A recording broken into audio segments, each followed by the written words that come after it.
Oi, gente, tô aqui arrumando a casa, arrumando tudo um pouquinho e refletindo sobre a vontade de Deus na nossa vida.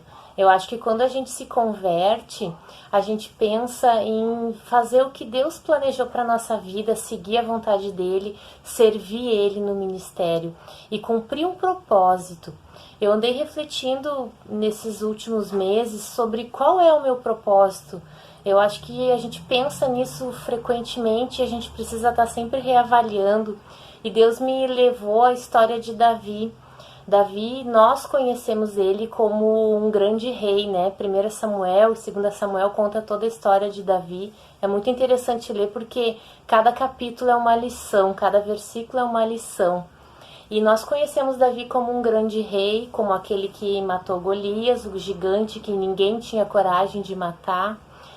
E nós às vezes não prestamos atenção em alguns detalhes, que foi o que me chamou muita atenção e que falou muito comigo, e eu quero compartilhar com vocês. Quando Samuel chegou na casa de Jessé para ver quem seria o filho que Deus tinha escolhido, nós sabemos, Davi não estava ali, foi chamado no campo. E aí nós ouvimos sempre que Davi foi escolhido rei, foi ungido naquele momento. Os irmãos dele não gostaram nem um pouco, porque não imaginariam que fosse o pastorzinho de ovelhas que seria escolhido rei. Mas o que me chama a atenção é o que Davi fez depois de ter sido escolhido rei. Ele voltou para cuidar das ovelhas, porque até então era isso que ele sabia fazer, era isso que o pai dele mandava ele fazer, era essa a função dele. Deus, quando nos dá uma tarefa, ele quer ver o nosso coração inteiro naquele lugar. Quantas vezes nós fazemos coisas simples e nós e as mulheres fazemos coisas do dia a dia e não prestamos atenção do quanto aquilo está interferindo na vida de alguém, o quanto lavar a louça para nossa família, cuidar da roupa dos nossos filhos é importante para eles. Talvez Deus tenha uma grande missão para nós, para alguns de nós, talvez Deus tenha grandes ministérios para nós. Mas enquanto Ele não nos dá uma nova visão, nós precisamos servir muito bem onde nós estamos.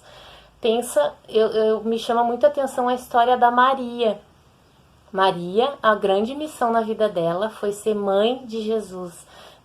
Foi o ministério da Maria, claro, ela tinha uma influência onde ela morava, mas ela foi mãe de Jesus.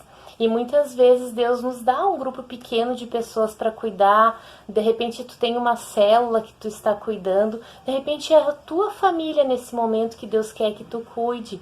Mas nós precisamos colocar o nosso coração e dar o nosso melhor onde nós estamos. Quantas vezes uma mensagem de WhatsApp, um recado muda a nossa vida, muda aquele nosso momento. A história de Davi continua e um dia ele foi na guerra, de vez em quando ele ia lá espiar como estava a luta contra os filisteus. Nesse dia o pai dele até pediu para ele levar mantimentos e comida para os irmãos. E ele não abandonou as ovelhas. A Bíblia fala que ele deixou alguém cuidando das ovelhas dele. Em nenhum momento a gente vê Davi dizendo: eu sou rei, eu que mando aqui e eu não preciso mais cuidar dessas ovelhas porque Deus me ungiu. Ele continuou fazendo aquilo. Então, a minha palavra e o meu desafio para a minha vida e para a tua vida, te encorajo a viver cada estação que Deus tem te dado. Se nesse momento é cuidar de alguém, cuida de alguém. Se nesse momento é cuidar de um grupo de pessoas, faz o teu melhor. Porque onde nós estamos, nós devemos colocar o nosso coração. Conforme nós vamos obedecendo, Deus vai nos dando mais desafios e mais tarefas.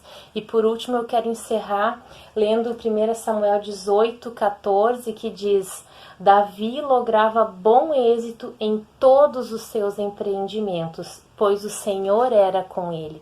Em todos os empreendimentos, não diz que era só no palácio, não diz que era só nas guerras, mas em todos.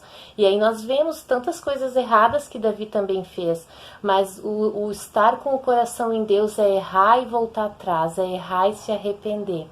Então, se a gente prestar muita atenção do que Deus tem para nós hoje, nós vamos estar cumprindo o propósito dele para nossa vida. Não importa o tamanho desse propósito, é o que Deus tem para nós hoje.